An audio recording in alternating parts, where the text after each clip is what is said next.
Svandís Svavarsdóttir, heilbrigðisráðherra, velkomin í 24/7. Takk fyrir, gaman að koma. Já, bara þetta hófst á lokum hjá okkur. Já, við erum náttúrulega búin að gera nokkra tilraunir en við gefumst ekki upp. Það ekki? Algjörlega. Nei, það bara að þrautsa sem skilaði þessu, sko. Algjörlega. Það að halda áfram. Úthaldið, sko. Já. Ég spáði hjólum bara í það. Algjörlega. Fyrsta, botnaði þetta. Heilbrigðismál eru. Núna ég auðvitað stödd þar að ég segi heilbrigðismál eru bara daglegt líf og allt sem við gerum. Ég meina heilbrigðismál ekki bara heilbrigðisþjónustan. Það náttúrulega auðveldast að segja það að það sé, þú veist, spítalarnir og heilsugæslan og allt það, en heilbrigðis, það að halda sér heilbrigðum og passa upp á heilsu bara ævilangt verkefni. Þannig að heilbrigðismál eru líka, sko, bara, þú veist, samgöngumál og efnahagsmál og skólamál og mentamál og þannig að heilbrigðismál eru dálítið svona yfir og allt kring. Og Íslandi hafa þau verið svona svolítið partur af samfélagssáttmálanum, bara einhvern veginn okkar skilningi á því hvernig við viljum hafa samfélagið. Að við viljum hafa kerfi sem að grípur okkur öll. Það svona, þegar að almenningur á Íslandi spurður, þá erum við ekkert ósammála þetta. Við erum eiginlega alveg 90% sammála að það sé mikilvægt að kerfið okkar sé fyrir okkur öll og grípa okkur öll. Algjörlega, en heilbrigðismál eru svolítið umfangsmikil. Já, þau eru rosalega umfangsmikil. Maður, sko, oftast þá hugsa maður bara þetta sem þessa sneið sem heilbrigðisþjónusta. Þú veist, sem bara, já, þegar ég verð veikur eða þegar ég lendi í slysi eða eitthvað svoleiðis, þá þarf ég að fara og ná mér í heilbrigðisþjónustu. En við hugsum kannski minna það að heilbrigðismál snýst líka það bara hvernig matborða ég eða hvernig hreyfi ég mig, sef ég nógu vel og allir þessir partar og svo auðvitað líka bara það hvort maður lifir við sko fullnægjandi húsnæði, hvort að maður er aðgang að hreinu vatni og góðum loftgæðum sem að bara svona alþjóðlegt auðvitað viðfangsefni og við sjáum að við á Íslandi búum mjög vel til dæmis með því að hafa aðgang að hreinu vatni sem að sumstaðar í heiminum kannski aðal ástæðan fyrir því að fólk býr ekki við góða heilsu. Og svo erum við alltaf meira og meira átt okkur á því að andleg heilsa eða geðheilsa líka, geðheilbrigði líka daglegt verkefni. Að við erum öll eitthvað, sko, stundum líður okkur vel og stundum líður okkur illa og við þurfum að passa upp á samböndin okkar við fólkið okkar, við þurfum að passa upp á líka okkur sjálf, að vera svolítið læs á það hvernig manni líður og af hverju manni líður eins og manni líður. Nú talar fólk miklu opnar heldur að það gerir til þess bara fyrir 10 árum kannski kvíða eða óöryggi eða svona, já, bara sveiflur á milli daga, mér leið ekki vel og eitthvað svona, fólk segir þetta núna. Það sagði það bara alls ekki þegar ég var ung, vegna þess að þá þótti það bara til marks það að maður væri ekki nógu harður af sér og maður átti bara að harka af sér og drífa sig og svona. En sem betur fyrir samfélagið orðið þannig að okkur finnst það vera bara eðlilegu partur af lífinu að tala það hvernig okkur líður. En það líka heilbrigðismál, hvernig okkur líður. Og það ekki bara verkefni hvers og eins, heldur líka verkefni samfélagsins alls að okkur líði vel saman. Af því að samfélag þetta lím sem að snýst það í raun og veru við treystum hvert öðru, að það sé öruggur grunnur, að við séum með gott lýðræðiskerfi, við séum með opin samskipti, að við séum með öfluga fjölmiðla, að við séum óhrættu að segja meining okkar, við getum mótmælt eða safnast saman ef við erum ekki sammála og allt þetta snýst það að samfélagi sé þannig að við treystum því, að við okkur líði þannig að við séum partur af því og þetta bara viðvarandi verkefni en líka heilbrigðismál. Já, algjörlega, þetta svona eins og Lukka Páls með mikið heilsu frumkvöðl. Einmitt. Hún mynd ræddi þetta og vorum að tala að til dæmis bara skilgreiningu vú og heilbrigði sem bara að ástand veljuna sem getur átt við áskorunir lífsins, getur unnið að kasta máta og stuðlaði einhverju til samfélagsins það væri skilgreining á heilbrigði og einmitt að sko heilbrigði ekki bara einhver líkamleg heilsa eða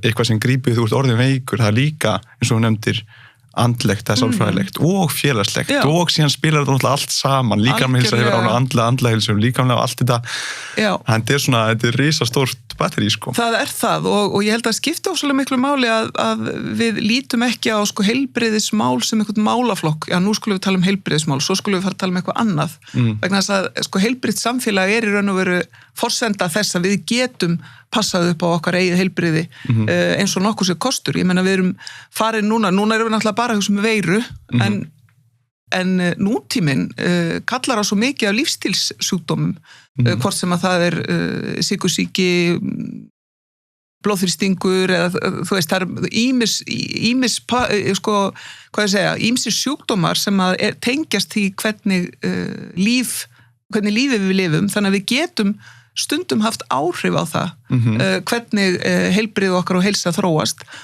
með forvörnum fyrir hvern og einn, en líka með því að halda samfélaginu upplýstu og tala saman heilsu og heilbrigði. Algjörlega, og einmitt eins og þú talar sko, eins og ég ætlaði að spyrja þig bara hvernig síðasta ár hefur verið sko, bara í þessum geira, en líka eins og þú talar sko, að það eru sko innan gæsalöp aðrir heimsfaraldarinni, að þú veist, það eru margar og stórar áskoranir eins og með sykursýki, ég meina búið aukast helminga síðustu 30 árum og ég meina þunglindi bara helsta ástæða vanvirknis í dag í heiminum, skilur mig, og einmanaleiki, aukist og svona, en þannig að það margt svona sem við þurfum að hafa í huga, sko. Það það og það er líka svo ofsalega áhugavert að það eru svona hafa orðið svo stórar byltingar bara undanfarin ár á tiltölulega stuttum tíma sem að þessi samskiptabylting sem að eru snjallsímarnir, ég held að ekkert okkar hafi órað fyrir því fyrir 10 eða 15 eða 20 árum að við værum bara með heiminn í vasanum og getum hringt í hvert sem og talað eða jafnvel hort á hann sko, bara í vasanum, á þess að fara að tengjast tölvu eða fara í gegnum módem eða hvaða var sem vorum að gera á sínum tíma þegar við vorum að eiga samskipti á yrk, ég meina það er ekki 100 ár síðan, það bara kannski 20 ár síðan. Já. Þannig að þetta svo ótrúleg breyting og þá veltir maður líka fyrir sig hvaða áhrif hefur þetta á sjálfsmynd og sjálfsmat, sérstaklega ungsfólks, krakka sem að byrja að feta sig áfram í tengslu við annað fólk og byrja að mynda ný sambönd og svo framvegis þegar samskiptin eru svona rosalega og við erum svo líka háðalls konar viðbröðum, hvort að við fáum viðbröðum sem við þráum, hvort sem það á Instagram eða hvar það Hvað áhrif hefur þetta? Hvað áhrif hefur þetta á bara þroskan og hvernig okkur líður sem mannesku, hvernig við getum svona fengið þetta næði svolítið til þess að byggja okkur upp og svona máta okkur svolítið í ýmis konar hlutverkum. Það svo stór partur að vera ung manneskja, að það svona feta sig áfram í samskiptum við aðra, máta sig í alls konar skoðunum og alls konar viðhorfum og svona takast á við þær áskoranir, en í þessum opbóðslega kvika samfélagsmiðla heimi, þá maður eiginlega svolítið,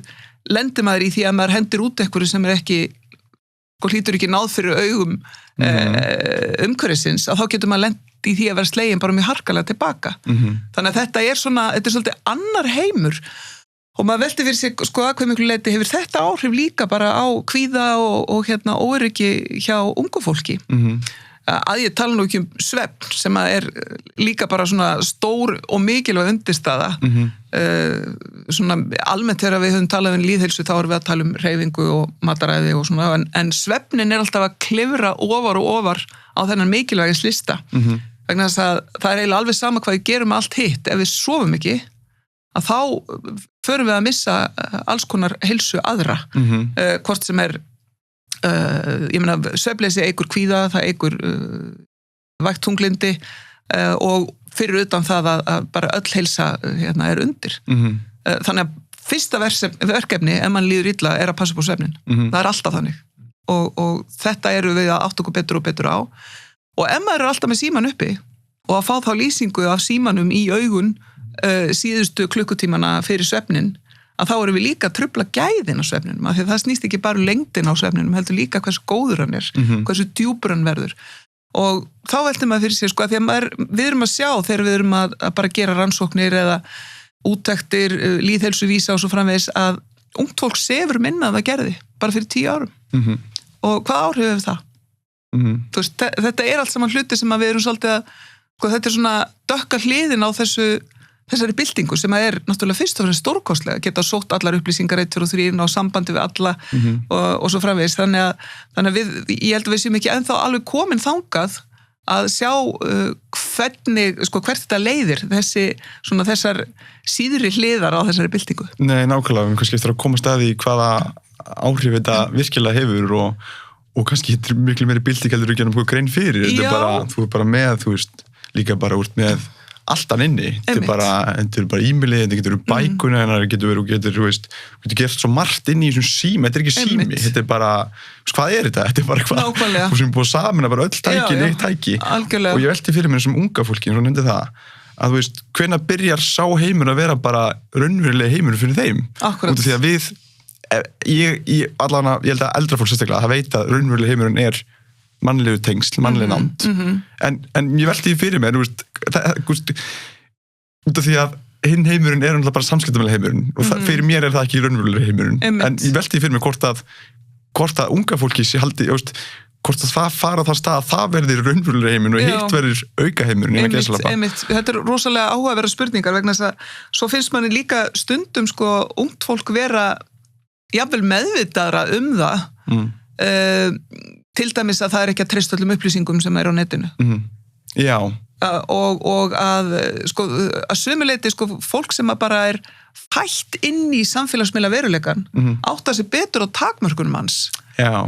Heldur en við sem að fengum þetta sem einhverja sprengingu inn í einhvern geggjaða nútíma og segjum bara, ég las það á internetinu. Já. Við bara sjáum einhverja grein og við bara, ég las það á netinu, meðan krakkar og unglingar og ungmenni, ég meina þetta partur af skólanum, þegar verið að tala um þetta, þú þarfst að finna út, hver sett þetta á neti og hvaðan þetta komið og þú veist að það algjörlega frá A til Ö á netinu. Þú veist að það fullt af alls konar hlutum sem eru ekki réttir og sannir. En meðan að miðaldradeildin stundum þetta var á netinu, ég sá það og ég sá meira segja YouTube myndband þetta þú veist, þannig að þetta svona en svo sér maður líka sem mér finnst mjög áhugavert að því að tala um mismunandi eftir aldurskeiðum, það bara til að nota síma þú veist, það að taka upp síman og hringi einhvern að það maður finnur alveg skil að yngsti hópurinn vill helst ekki hringja. Nei. Það eitthvað rosalegt drama að hringi einhvern. Það sem þú notar frekar textaskilaboð eða Snapchat eða einhverja aðra leiðir til þess að ná samskiptum. Og þetta við til dæmis að skoða eins og í heilsuveru að því við erum að bjóða upp á samskipti við heilbrigðiskerfið að ungt fólk sem að að nota heilsuveru að það vill mjög gjarnan bara prenta út samskiptin og taka þau með sér þegar það hitti læknin. Já, ok. Skilur við bara þetta var það sem að gerðist, við töluðum svona saman, frekar heldur en að setjast niður eins og ég myndi gera og segja, heyrðu, ég búin að vera að drepast hér og eitthvað svona, að það bara betra að eiga þessi samskipti í texta.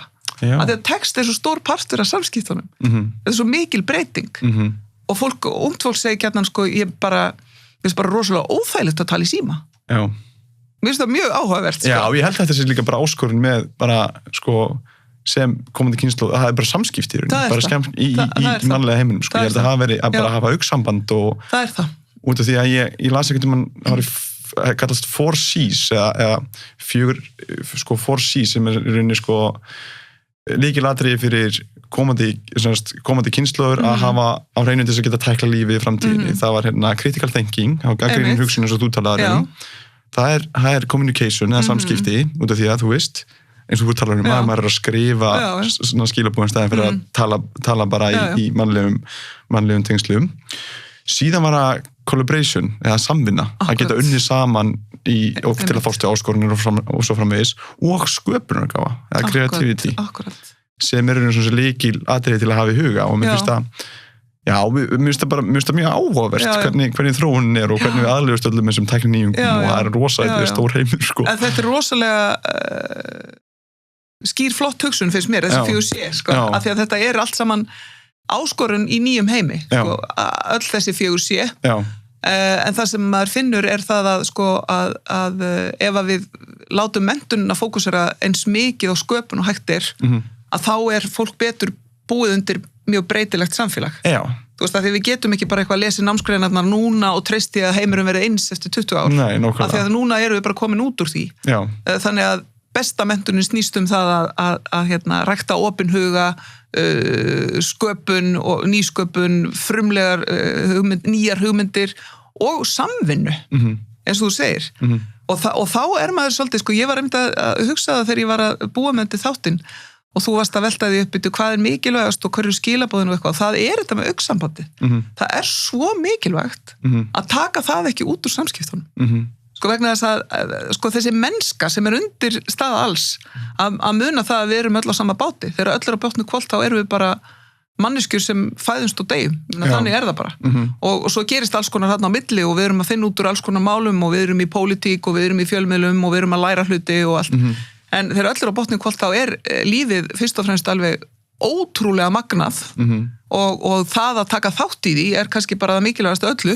Að bara vera þáttakandi í því og ekki bara njóta þess heldur líka að gefa af sér inn í það og þá þarf maður að rækta þetta samfélag við aðra og vera í þetta svo einfalt að horfa í augun á næsta manni bara gera það þú veist, og þar með maður bara komið með einhverja tengingu ekki bara við viðkomandi heldur líka svolítið við sjálfan sig þannig að ég held að þetta sé í raun og veru kannski stærra mál heldur en okkur óra fyrir augnsambandið halda áfram að rækta það. Já.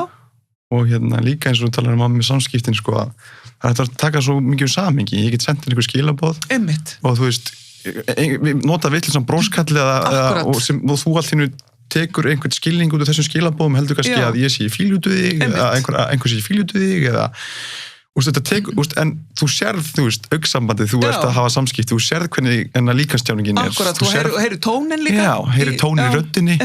Þannig að það svo margt það svo margt sem taka úr samhengi úr bara skilabóðum í textaformi í rauninni.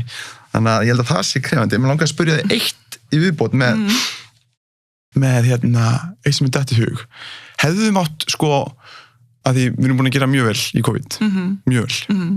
En hefði mátt vera aðeins meiri skilabóð varðandi heilbrigðisþáttin, varðandi þá þú veist að, jú, ef það eru kannski tímanna samkomin takmarkanir, en þú veist, snertuð hann sem úr með, þú veist, eins og Lukka talaði að einblína á þessar innri varnir líka, þú veist, passaði verulega upp á svefniði núna, gera þetta til að bæta svefniðin, farðu út í náttúruna og ég veit að það var einhver skilabóð, en hefði mátt vera meiri? Alveg örugglega, sko. Það hefur verið lögð ákveðin áhersla á þetta á upplýsingafundunum en ég held að við hefðum alveg örugglega mátt tala meir þetta. Maður fer, sko, það eins og samfélagið hafi allt bara skipt gír, sko, og við erum bara algjörlega komin, þú veist, búin að endurræsa öll kerfin okkar og allt einhvern veginn komið algjörlega nýjan stað. En sko þetta hvað við getum gert fyrir okkur sjálf að gæta betur að okkar eigin heilsu, bæði geðheilsu og líkamlegri heilsu, að það náttúrulega skiptir mjög miklu máli. Það stundu talað það núna og Sameinuðu þjóðirnar, Alþjóðaheilbrigðismálastofnunin líka benda á það að þegar að COVID verður að baki, hvaða áskoranir við þá með í heiminum? Hvað það sem að það hefur fært okkur jákvætt? Hverju lærdómarnir af því? En líka hvað það sem við sitjum uppi með? Já. Og að því við segjum, sko, núna heyri ég úr öllum áttum, fyrirgefðu, ég bara búin að fá nóg af þessu. Þú veist, ég bara get ekki meir. Og það alveg sama hvort að það bara heilbrigðisstarfsfólk eða skólafólk eða fólk í menningunni eða fólk í, þú veist, það bara, við höfum verið að taka út af þessum úthaldsreikningi okkar mjög mikið og svo bara erum við, við erum komið ánga, við erum búin að bólusetja alla og allir bara, wow, þetta æðislegt og þá bara kemur bara ný bylgja og fólk hugsa að, þetta bara, ég bara ekki til í þetta. Það bara ekki þannig. Og þá einhvern veginn þarf maður að fara að sækja eitthvað úthald sem að á einhverjum öðrum stað inn í okkur sjálfum heldur við erum búin að vera að vinna með hinga til sem að ég held að snúist ekki bara seglu, heldur líka ákveðið æðruleysi. Þú veist, maður þurfi líka bara svolítið að hugsa að taka því sem að höndum ber eins og sko, gamla fólki kent okkur, ég meina þú voru bara að taka því sem að höndum ber, það svolítið góð mantra vegna þess að ef maður gerir það og æðrulegs gagnvart því að þá lærir maður líka betur eða nýtur líka betur augnabliksins þrátt fyrir þetta leiðinlega baktjald sem COVID-19. Ég meina það, sko fólk heldur áfram að elska þó þessi COVID. Það heldur áfram að byrja sambönd, það heldur áfram að eignast börn, það heldur áfram að læra eitthvað nýtt, það heldur áfram að tengjast einhverjum og það heldur áfram að gleðjast og hafa gaman og lesa ljóð og gera alls konar hluti þrátt fyrir COVID. COVID bannar okkur ekki það og við látum það ekki banna okkur það. og það skiptir mjög miklu máli að við sko munum þetta líka en eftir COVID þá verðum við örugglega að vinna heilmikið úr því að líða þannig að við höfum unnið eitthvað við höfum lifað eitthvað af sko. það er óslega sterk tilfinning bara við gátum þetta þó við vitum ekki nákvæmlega hvar við verum stödd þegar það kemur en við verðum örugglega líka að horfast í augu við það að við gengum rosalega nærri okkur og við gengum mjög nærri ákveðnum einstaklingum og fólki og að það sem að við komum til með að vinna með örugglega hluta til ákveðin svona úrvinnsla í geðheilsu og öllu því þú veist, þannig að þetta við þurfum bara að hafa augun á boltanum, við getum ekki sagt við klárum þetta og svo fyrir við bara eins og ekkert hafa gerst það verður ekki þannig allt verður öðruvísi algjörlega, það verður líka bara krefandi og spennandi að eiga við það hvaða bók hefur haft mest áhrif á því og hvað lærður þú af henni? Þessi góð sko, þegar maður horfir tilbaka og hugsar þegar maður á sínu mesta mótunarskeiði þá náttúrulega hefur allt svo mikil áhrif á mann af því að þá hugurinn svo ómótaður og opinn þannig ég get lesið eitthvað bók núna og ég bara svona, já þetta flott og haldið svo bara áfram en þegar ég var kannski 17 ára eða 20 ára þá var allt sem ég las var kannski eitthvað sem ég var að lesa í fyrsta skipti eða hugsa í fyrsta skipti og ég man að ég las þegar ég var unglingur í menntaskóla þá las ég bókinu Veginn eftir Lao Tse sem svona pínulítil bók sem að full af lífsspeki og hún passar í vasa og hún í raun og veru svona þetta eru svona litlar setningar sem að eru bara það hvað lífið snýst og eiginlega algjörlega tímalaus pæling og áminning enn og aftur það að maðurinn alltaf eins á einhvern hátt manneskjan alltaf svo sama, hún alltaf að glíma við sömu hluti þannig að það bók sem að kemur upp í hugan þegar ég fæ þessa spurningu en svo get ég auðvitað talað sko alla ljóðabækurnar sem að breyttu því hvernig ég hugsaði ég get talað Halldór Laxness og hvort sem það sölkuvölku eða sjálfstætt fólk eða eitthvað sem að setti lífið algjörlega í nýtt samhengi ég get talað pólitíska höfunda og feminista sem að hafa breytt því hvernig ég sé hlutina í nýju samhengi stundum þetta fræðibækur og stundum þetta ljóðabækur allt þar á milli en smám saman, það svolítið merkilt að hugsa það, smám saman þá í lífinu þá byggir maður upp eitthvað svona grunn sem að það hver ég og partur af því það hvað maður les og bæði bækurna sem maður les en líka bíómyndundum sem maður sér sem að líka breyta manni eða sviðsverkin, maður fer í þjóðleikhúsið eða borgarleikhúsið eða einhvern frjálsan leikhóp og maður kemur heim og maður hugsa hlutin upp á nýtt allt í einu þá sér maður allt í nýju samhengi ég nefni til dæmis Vertu Úlfur sýninguna í þjóðleikhúsinu sem maður bara sest niður og bara lengi að vinnurinni og ennþá og það er sýning sem breytir manni Vá, þegar þú varst að tala þetta þú talar að fara á sýningar sem breytir manni og höfður áhrif á mann sem kraumaði bak var bara Vertu Úlfur því ég fór á þessa sýningu og ég var bara allir tíma bara stjarfur að horfa á frábær sýning Héðinn frábær maður og ég fór beint heim það sem fyrst sem ég gerði, ég fór á heimkaup pantaði með Vertu Úlfur á miklu dýrara verði heldur myndi fórum til búð og pantaði myndi koma bara daginn eftir klukkan 8 á laugardegi og ég var bara vakin með dýramjöldunni síðan bara vaknaði og ég kláraði hana hún bara greip mig það mikið og ég maður ennþá einhvern veginn að processa þetta en það er svo margt svona eitthvað sem hrífur mann eitthvað sem svona nær til manns það er nær til manns og þarna til dæmis bara þessi frásögn sem að það sko þessa ángist og þessa kvöl að vera manneskja sem að glíma við flókin veikindi eins og þarna og það hvernig samfélagið styður og bregst á víxl og það það sem að við erum alltaf að gera við erum alltaf að styðja og bregðast á víxl við erum alltaf að búa til einhver kerfi sem að snúast heildina sem snúast alla og svo, og leið og við erum að búa til kerfi og þá erum við að skilja einhvern eftir Það verður alltaf þannig. Og þess vegna getum við aldrei sagt, jæja, þá þetta komið, þá getum við farið að gera eitthvað annað. Vegna þess að fólk svo breytilegt og áskoranir svo breytilegar og það til þess að vera í stjórnmálum snýst sko auðvitað almannahagsmuni og heildarhagsmuni og alltaf samfélagið í heild, en ekki síst þá hópa sem hafa ekki rödd og eru út á jaðrinum og banka ekki, biðja ekki viðtalstíma, standa ekki með skilti, eru ekki að skrifa greinar eða sendin umsagnir á samráðsgátt stjórnvalda eða þú veist, þessir hagsmunaaðilar sem eru sterkir og að segja sína skoðun, heldur að staldra við þess að hvar er þessi jaðar og hverjir eru þar sem að eiga sama tilkall til þess að vera þáttakandur í samfélagi. Af því við getum ekki tekið þjáninguna af fólki, það ekki hlutverk stjórnvalda að gera það. En hlutverk stjórnvalda að vera til staðar og innviðinni séu þannig að allir eigi rétt á þáttöku og þjónustu við hæfi. Og þess vegna sko sýningi Vertu Úlfur ekki bara saga einstaklings, heldur miklu frekar saga samfélags. Alveg ofsalega stór, þetta mjög pólitísk sýning. Já, hún það. Hún það. En líka bara áminning, eins og ég var að segja áðan, til okkar allra það að vinna að geðheilsu líka, sko, að því maður tengdi líka við angistina.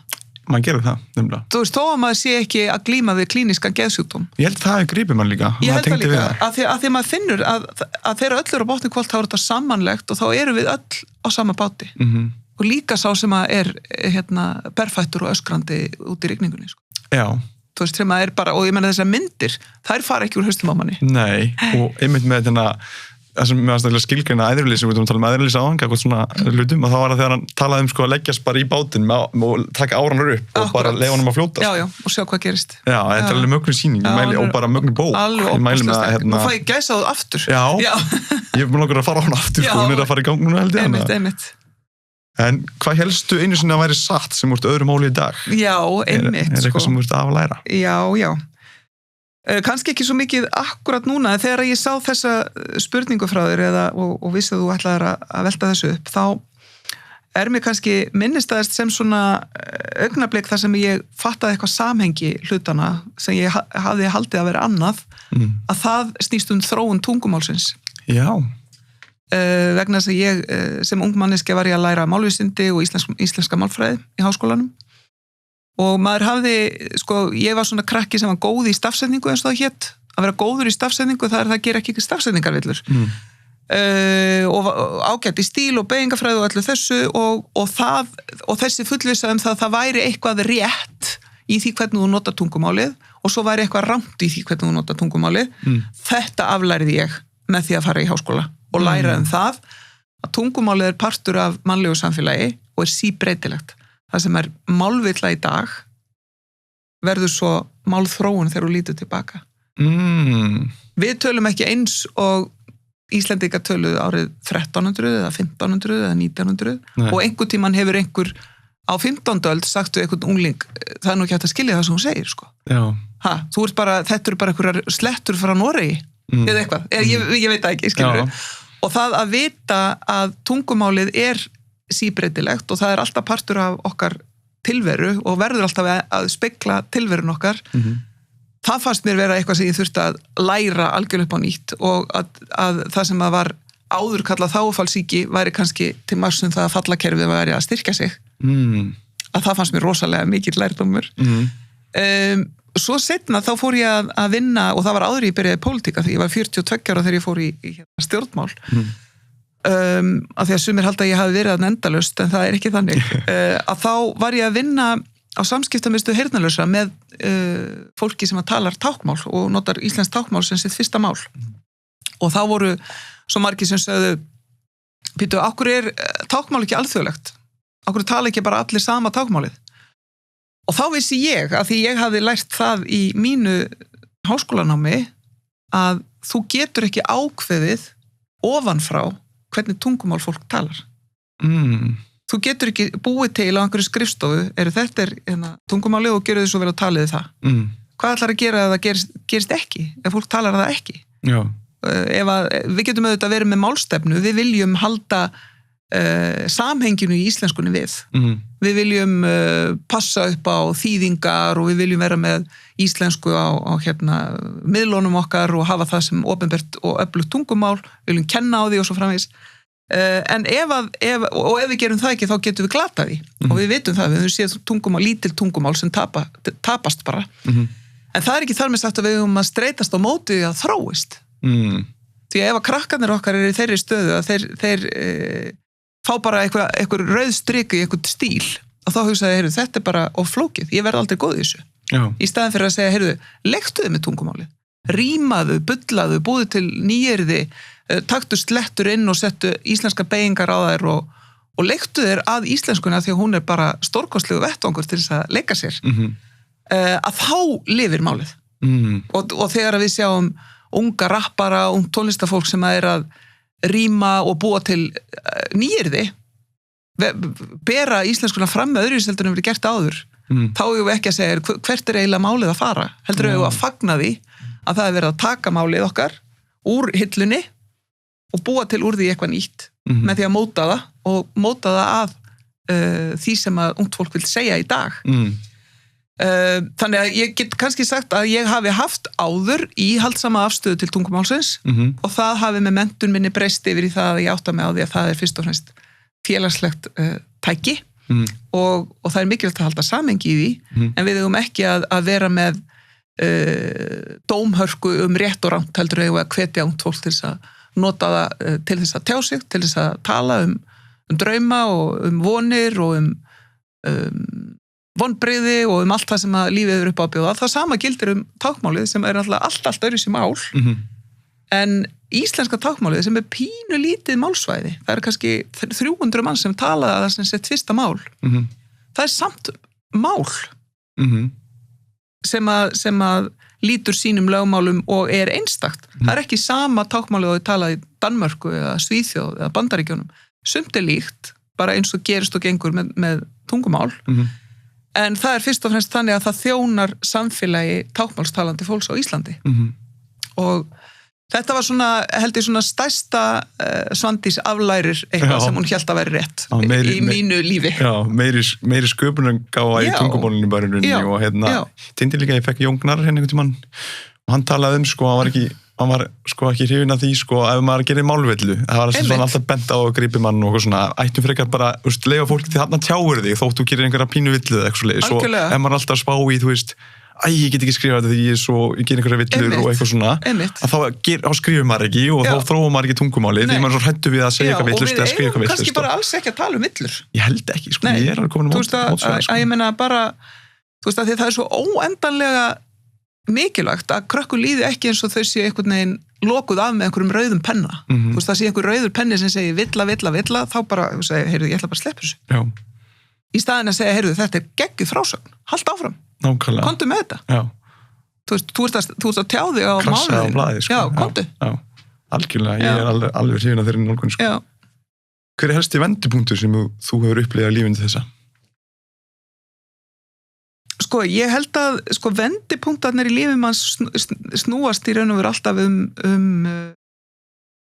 þegar maður er komin á miðjan aldur að þá er það fæðing barnanna manns og dauði, það er þegar maður missir fólk vegna þess að það hvort tveggja er algjörlega svo afgerandi þáttaskil þegar að börn fæðast að þá allt í einu komin manneskja sem þú getur ekki ímyndaðir bara eftir 2-3 vikur þá getur ekki ímyndaðir býtu hvernig var eiginlega lífið áður en þessi manneskja var mætt og maður bara skilur það ekki þú veist þetta að því að nýfætt barn er ekki bara eitthvað sem að þú elur upp og mótar og hefur áhrif á heldur er þetta svo mikið manneskja sem að hefur sinn karakter og sinn smekk og sína skapgerð og sínar áherslur og allt mögulegt þannig að í uppeldi er maður voðalega mikið bara að gæta þess að barnið villist ekki að leið en maður sé að styðja það í þess leit að því hvað skiptir máli í lífinu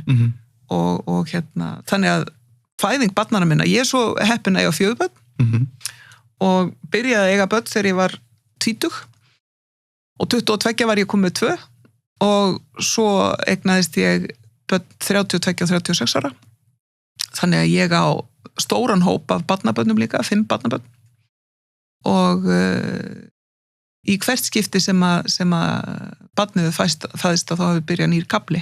Þannig að það eru þáttaskil.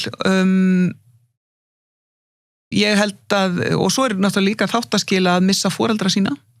Það er alveg ótrúlega mikil breyting á tilverunni þegar maður verður fyrir því að missa foreldri vegna þess að það er svo skrítið að þó að maður sé orðin fullorðin þá er maður alltaf smá foreldra sína og þó að maður sé alveg bara já ég er með mitt líf og allt þetta en þegar þau eru farin að þá er maður alltaf innu bara svolítið bara á eigin ábyrgð loksins og endanlega þannig að það eru svona dramatísk kaflaskil í lífi manns svo getur maður auðvitað alltaf nefnt þegar maður finnur ástina það er stór kafli og kannski eitt af því almikilvægast í lífinu að það er að elska og ég er lánsöm í því að búa með manni sem að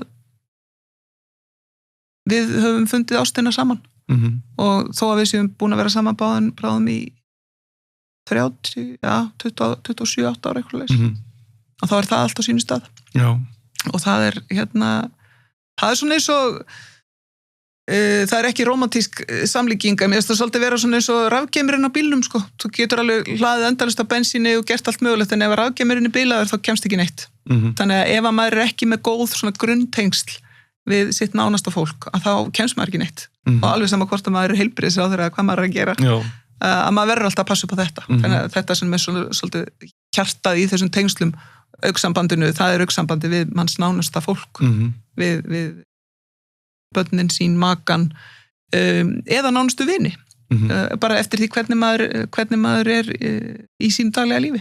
Mér finnst svo eða fallegt svona hvernig þetta summerar, líf þú veist, við fæðumst öll og svona og dauði, við deyjum öll og fólk í kringum okkur deyjar og svona en þess að milli ástin að sína fólkin í kringu sig virkilega mikla ást, hvað það er mikilvægt og kannski ágætis leiðarvísir frá lífs til dauða sko. Það er það og sko mér finnst stundur svolítið gott, ég veit ekki hvort að það er sko, ég man eftir ein vinkona mín sagði, ég man þegar þú talaður þvottaballan, það breytti öllu í lífi mín og ég sagði þvottaballan, hvað sagði ég þvottaballan? Þú sagðir einhvern tíðan, þá var einhver vinkona mín sem var alveg bara guðminn almáttur, ég er að fara svo hræðilega leiðilegan fund eða þetta er alveg ömurlegur dagur og að þá sagði ég eitthvað svona hugsaði bara að þú sést núna bara svona sandkorn í þvottaballa. Farðu bara út úr þér og horfðu á þetta bara í rosalega stóru samhengi og þá sérðu þessi fundur skiptir engu máli. Þú veist, hann er svo, sko, þú ert sandkorn. En hvað er þá þessi fundur? Þannig að lífið er einhvern veginn bæði allt og ekkert á sama tíma. En það er svolítið gott þegar að því vorum að tala æðruleysi, sko, stundum að hugsa því að maður hugsa stundum bara heimurinn er bara ég og allir að hugsa hvað ég er að gera og hvað ég er að segja, þetta er ekkert svona. Þú veist, þegar þessi fundur í dag, þetta minnisblað sóttvarnalæknis eða þetta, sko, þegar öllur á botninu hvort þá snýst þetta það, hvernig skilaði maður þessu verkefni sem að lífið er, að taka þátt í því, reyna að gera sitt besta, leggja sitt að mörkum og passa upp á þessar grunntilfinningar og tengsl við fólk. Algjörlega með þetta sko, að þetta er maður vill alltaf að hugsa að maður skiptir mála sem maður gerir maður skiptir máli að sinna hluturkynni það hafa allir eitthvað hlutverk og það skiptir í rauninni, ég trúi því að skiptir miklu máli hvað þú gerir en að geta leitaði það í enda dagsins í þessu æðruleysi að sumt skiptir ekki eins miklu máli og heldur og þá svona sleppur tökunum á því og þá ertu kannski bara eitt sangkvæmt, þá er eitt fundur ekkert sem þú þarfst að hafa ágjörð þegar við erum farin að taka of kannski mikla ábyrgð að taka of mikið af hlutum inn í myndina, við erum að fara að halda að skipti allt of miklu máli. Já, og við förum að halda að við höfum vald á hlutum sem við höfum ekki vald á. Já. Og sko þá verður maður svo, það er svo mikil angist sem fylgir því að finnast maður geti stýrt öllu. Já. Vegna þess að maður getur það ekki.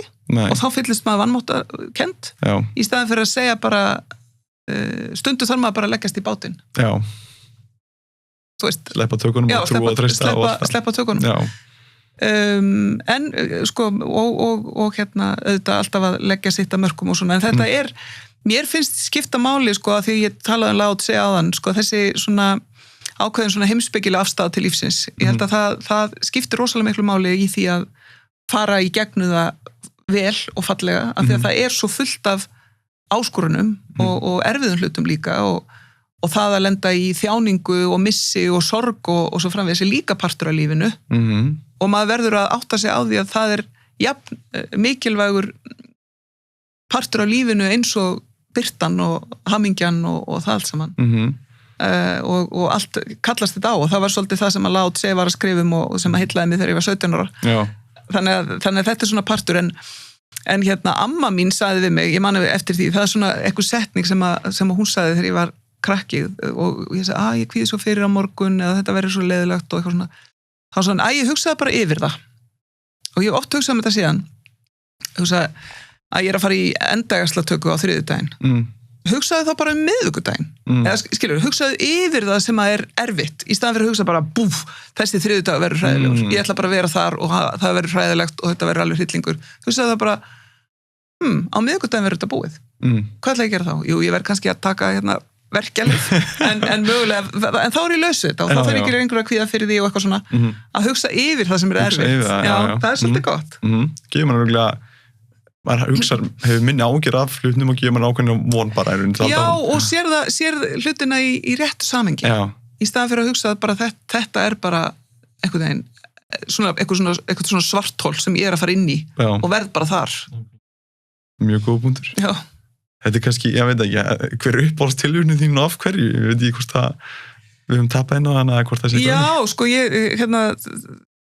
það náttúrulega bara alls konar tilvitnanir og mér þykir mjög vænt tilvitnun úr biblíunni sem að allt hefur sinn tíma sem að gráta hefur sinn tíma, að hlæja hefur sinn tíma og svo framvegis sem að vitnastundum í og það ekki vegna sem ég sé svo upptendur að biblíunni sé alltaf að lesa hana en þetta bara eitthvað sem höfðar mjög til mín og snýst svolítið það að lífið alltaf bæði gleð og sorg og allt þetta þannig að gráta hefur sinn tíma að hlæja hefur sinn tíma að gleðjast hefur sinn tíma að syrgja hefur sinn tíma mér finnst þetta svo mikil svona lífsspeki sem mér finnst gott að hafa með svo þetta svona bara alls konar sko, að því þú talar tilvitnanir sko, að bara einhverju svona frasar eins og áfram stelpur sem að var bara heiti á plötu sem kom út 1975 á kvennafrídeginum og pappa og mamma gáðu mér þessa plötu jólagjöf þarna 1975 og ég náttúrulega spilaði á hana gat sko, þessar plötur voru náttúrulega stórkostlegt fyrirbæri að því að maður hélt á umslaginu og las textan og bara, þetta var allt bara eins og, ég veit ekki hvað þessi umslög sem maður sko, plötunum sem maður spilaði mest og allir textarnir á þessari plötu og einhvern veginn það að sko, þegar feminismin varði í raun og veru til í mínum huga sem eitthvað áþreifanlegt ekki bara réttlætiskend eða kallar og konur eftir rétt á því sama heldur að það væri bara leið til að horfa á heiminn að sko og þessi frasi áfram stelpur mér finnst hann eiga svo oft við alveg sama hvort að það þegar að kona verður forseti í fyrsta skipti á Íslandi eða þegar að kona verður landlæknir í fyrsta skipti á Íslandi eða borgarstjóri eða forsætisráðherra eða þegar að samtakamáttur kvenna leiðir til þess að við bætum fóstureyðingalöggjöfina að þá finnst mér áfram stelpur alltaf eiga við af því að þetta snýst svolítið kvennasamstöðu og að með samstöðu hægt að breyta þannig að þetta svona frasi, þetta miklu frekar svona frasi heldur tilvitnun, þetta náttúrulega heiti á einu lagi, aðalaginu á plötunni sem ansi gott. Það að hlusta það. Já. Þetta mjög góð frasi og við greinlega náð til þín og eitt með allt sem hefur sem tíma líka, það líka, þetta góðaði til út að, þetta á sér stað í lífinu hjá öllum og til út af hver öðru slæmutíminn eru til út af góðu tíminn. Þetta alltaf ljós og skuggi sko, sem að fylgi stað. Og það sem sko fylgir lífinu það sorg og það hamingja og það mistök og það árangur og það bara að líða vel og líða illa og stundum getur maður líða illa en samt blómstar, maður getur kannski verið í mikil sorg en samt hlegið, maður getur verið mikil sorg en samt, verið að gera ákveðnar hluti, skilur mig, þannig að þetta ásjátt, lífið bara samblanda af öllum þessum tilfinningum, öllum þessum reynslum, öllum þessum upplifunum og ég held að við þurfum bara að faðma allt það sem lífið hefur að bjóða, Algjörlega, ég algjörlega sammálaður og það náttúrulega bara það sem stórkostlegt, við það að vera til. Það bara að vera mannlegur. Já, vera manneski. Það eiga allt þetta, Já. Við erum hann rosalega djúp. Já, ég rána. Það svona, það ekki á það til að vera minnstri í þessu flótum, að smá dýft í þessu. En ég líka bara gaman að því. Það gaman. Vonandi aðrir gera það líka. Hvaða nýja trúvenja eða hegðun hefur bætt lífið þitt hvað mest undanfarin ár? Já, þetta nú hvorki, þetta nú ekki trú, heldur miklu frekar það að ég lærði að anda. Okay. Og ég, hélt það, talandi að læra og aflæra, ég hélt að maður bara andaði. Þú veist, ég hélt bara, ég meina, það bara ósjálfrátt, þú bara andar og þú andar í gegn daginn. En svo áttaði mig á því að þegar maður undir álægi og þegar maður, sérstaklega ef maður í einhvers konar sorg eða áföllum eitthvað slíkt, þá fer maður að anda bara mjög grunnt. Og þá maður bara þú veist, og leiðu og anda grunnt, þá ertu ekki að gefa líkamannum það súrefni sem hann þarf og þá ertu ekki með græjuna í fullri virkni. Þannig að það að anda djúpt og sérstaklega þegar maður finnur að ef manni líður eins og maður get ekki meir alveg ótrúlega magna verkfæri. Og þetta hef ég lært aðalega á undanförnu ári með bæði persónulegum áföllum og því að glíma við heimsfaraldur sem ætlar aldrei að klárast að mikilvægi þess að sofa eins og ég sagði það, en líka bara það að anda djúpt og maður getur stundu þegar manni finnst allt vera mjög erfitt að bara hugsa nú ætla ég að anda 3 svar mjög djúpt.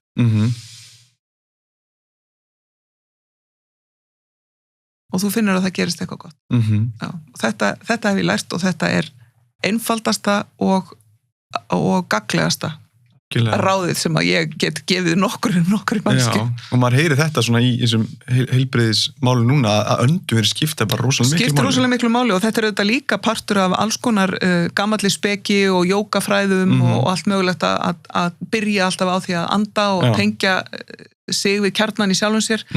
Litlir krakkar að tala að kjarna sig, litlir krakkar á leikskóla og það auðvitað þetta að anda. Já, nákvæmlega. Og líka að flesti séu með stutta of grunna öndum og anda oftast gegnum munnin í rauninni áttu meira að anda gegnum nefið og anda, mér minnir að optimal svona ákjörslu öndu verður 5 sekúndur inn og 5 sekúndur út í rauninni sem bara rosa fáir andadrættir á mínútu en ég held að sé pláss fyrir bætingar hjá okkur flest öllum þarna. Það þannig og hvort sem það þannig að ég meina þú situr á fundi og þú veist, kosturum við þetta er að þú getur gert þetta, þannig að nokkuð takk eftir hvað þú gera. Þú veist, þú getur sagt, ok, núna ætla ég að taka 5 mjög djúpa andardrætti og þú bara telur með puttunum. Algjörlega. Og þú ert bara á fundi og það allir bara að tala eitthvað og það bara flott og þú ert þáttakandi því, en meiri þáttakandi út búin að anda. Já. Algjörlega, og líka eins og þú segir, þetta þrýstir manni líka smá í núið, því þú ert að fylgjast með andrættinu og líka eins og þú talar með þessu áhugavert, maður að ganga gegnum einhverja krefandi tíma eða það mikið stress í lífinu þá sendir líka mann eitthvað skilaboð. Gerir það. Þetta kallast feelings á ensku, að því við finnum fyrir því. Akkurat. Og ef maður meðvitaður með það, tekur maður eftir að maður of grunna öndun, að það sendir manni skilaboð hvað maður getur gert þess að... Já, þannig að þetta í raun og veru ekki bara eitthvað huglægt. Nei. Þetta líkamlegt og líkaminn að taka þá við skilaboðum það að hér allt í lagi.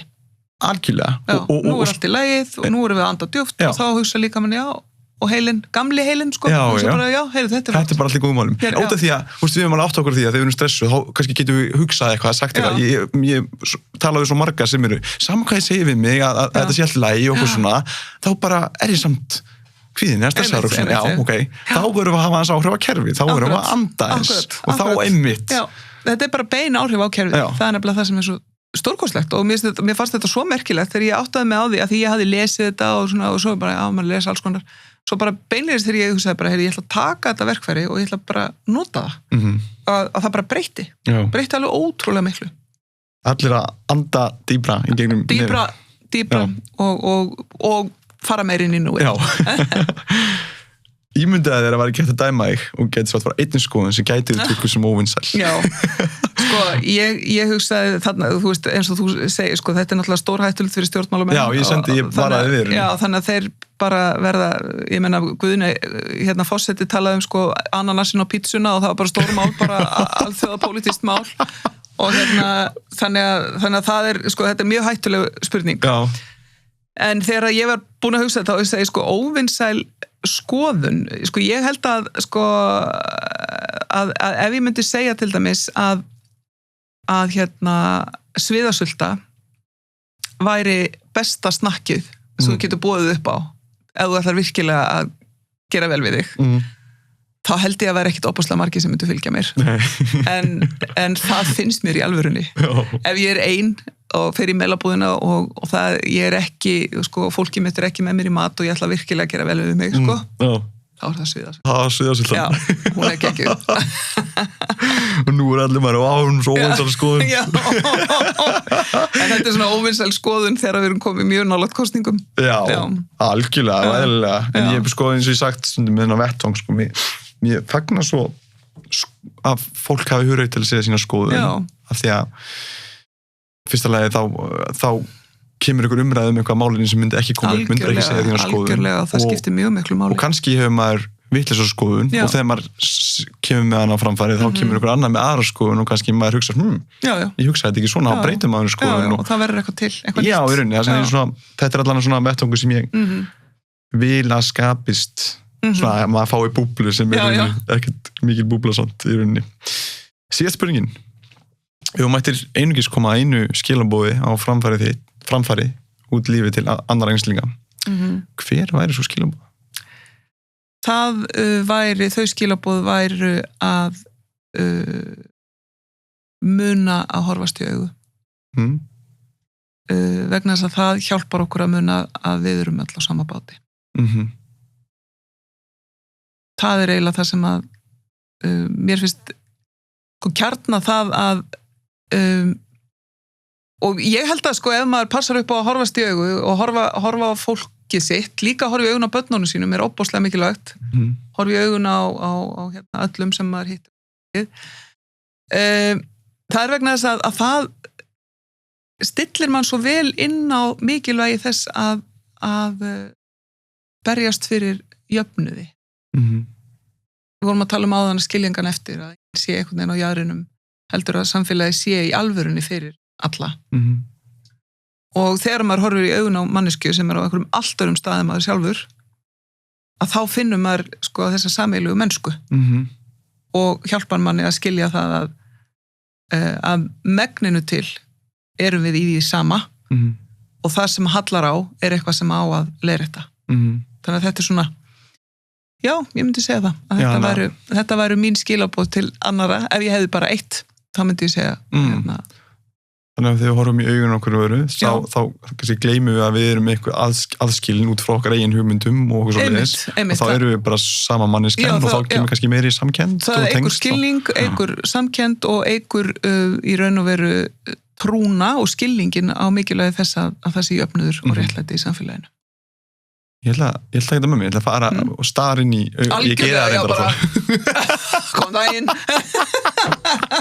þetta er mjög spennandi þú eru svo snar galinn maður alltaf eitthvað sé bara margir inn í einu herbyggja að maður bara lítandi allt Nei, já, Svandís, það var yndislegt að fá að spjalla við þig og mér bara ég mjög hrifinn af hvað mannski þú verður að geyma þannig að takk kærlega fyrir að gefa þér tíma til að spjalla og vona að þú hafur haft gaman að líka Mjög, takk fyrir mig Takk kærlega